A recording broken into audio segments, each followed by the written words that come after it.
Sama kami ng short ride dito, hatid lang namin kayo. Oh, ito shout out sa aking bag na antik na. Ayan. Tingnan nyo, ang tatak oh. Ang model nito dati ay si ano, John Prats.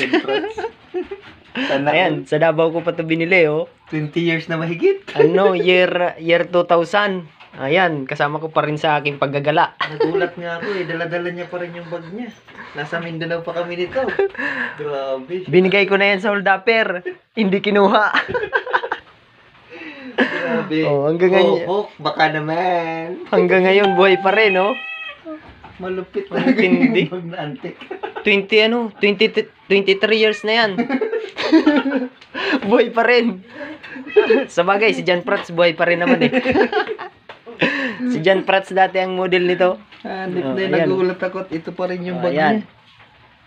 Talagang yung mga gamit noon, mga original. Mga bag. Ito lang bumigay kahapon.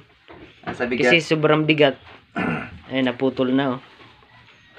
Intindi nitong bag nito na ito. Bilib ako rito. Nung hinold up kami dun sa may ano, sa may pagkagaling namin sa Marawi, binigay ko to dun sa holdapper. Sabi ko, ayan, sa'yo na yan. Ayaw kunin. Kaya pala, tatagal pala to sa aking bag na to. Ayan. Galing pang Davao yan. Hanip na Lahat ng lugar na napuntahan na nito. Buong Pilipinas. Luzon, Visayas, Mindanao ah.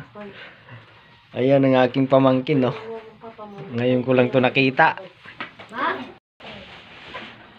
Ayan, shout out kay John Prats. Ayan yung dati ikaw ang model dito. Ngayon ang akin ang kapatid. Ayan oh, ang tibay niya oh. Tingnan mo ako ya, mga zipper niya oh.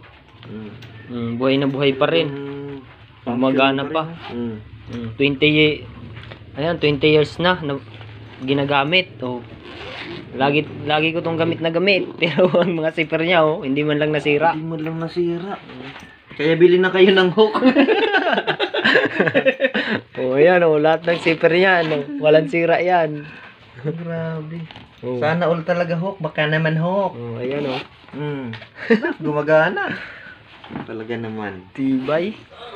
Sana. Saan kayo nakakita ng bag na inabot ng 20 years? Ayun, gamit na gamit pa rin. Sana hook, mapansin mo. Sana bigyan ako ng bag ng hook.